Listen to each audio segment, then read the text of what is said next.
Good day, everyone. Tammy here.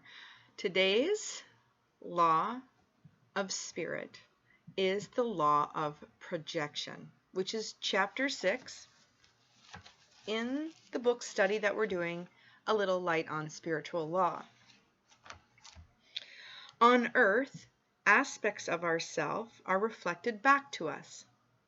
All that we perceive out of ourselves is a mirror of something within. Therefore, everything that we see outside ourselves is a projection too. We project stuff, both good and bad, and onto people. And then we assume it is within them, often denying that it is within us. So, the truth is, you can only see yourself, hear yourself, talk to yourself, criticize yourself, and praise yourself. Every time you say the words you are, or he is, or she is, you are projecting something of yourself onto someone else. You are weird. I used to get that a lot, okay? So unconsciously, they were projecting their weirdness onto me, or their feelings about their own weirdness onto me, okay? If I said, or someone said, I would say, she's stupid. We hear these things. She is or he is stupid. That's just a projection of your own stupidity or the feelings you have about being insecure of your knowledge. You are wonderful. You're just appreciating your own wonder or beauty. If you tell others they are wise but do not accept your own wisdom, you are projecting your wisdom externally. When I think about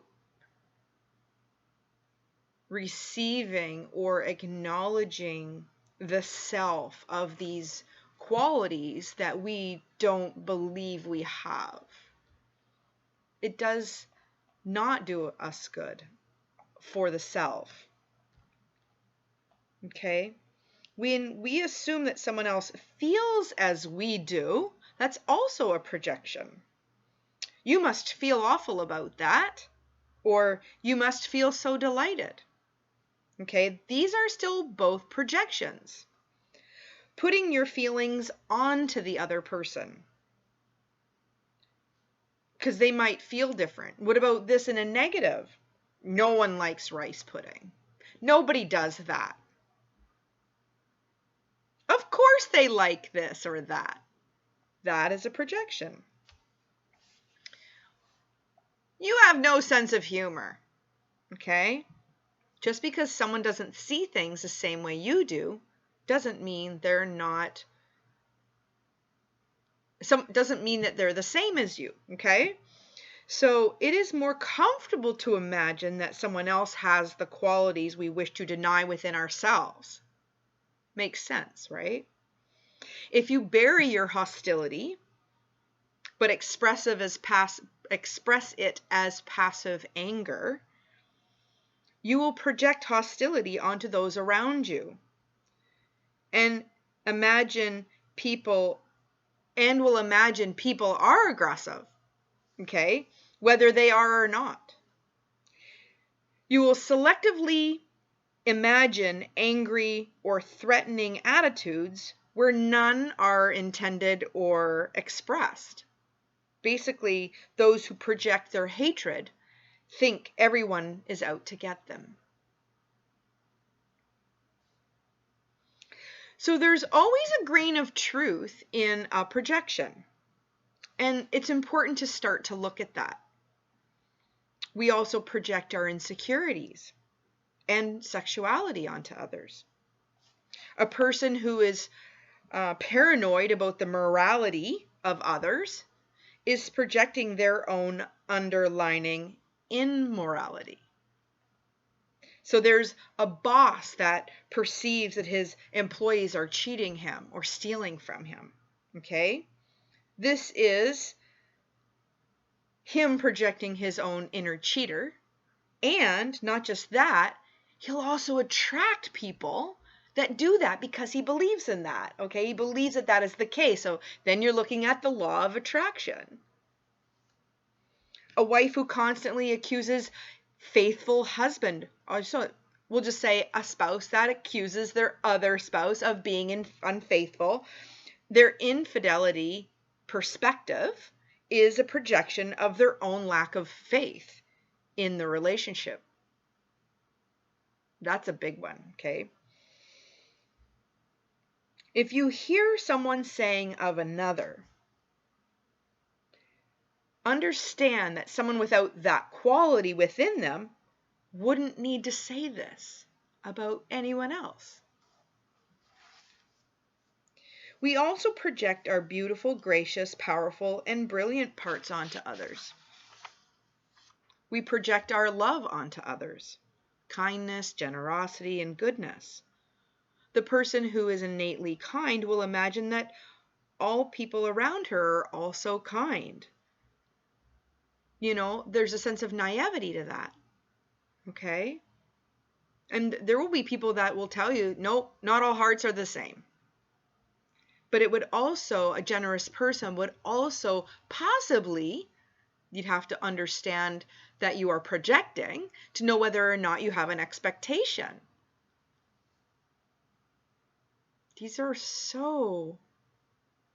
This book is so powerful.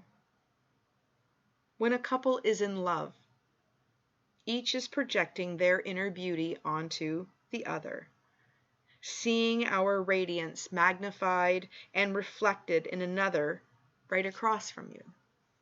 It gives you an opportunity for spiritual growth.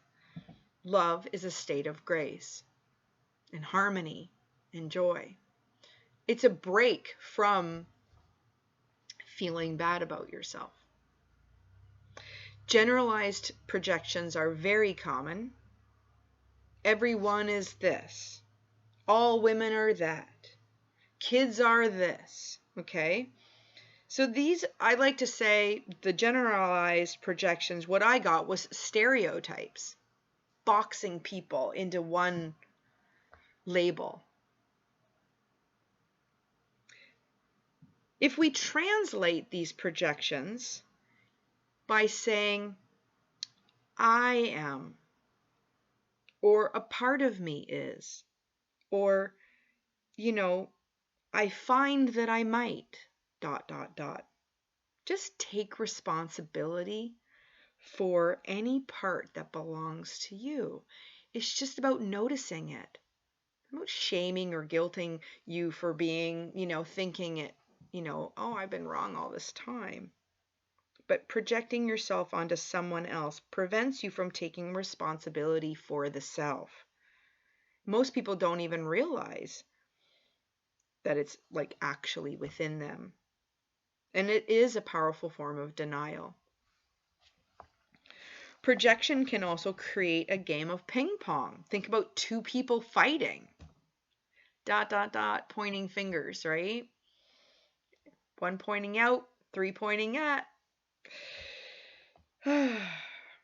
You can only talk to yourself. I often say, when that person just said that, I could see them speaking to themselves in the mirror, especially when you know someone really, really well.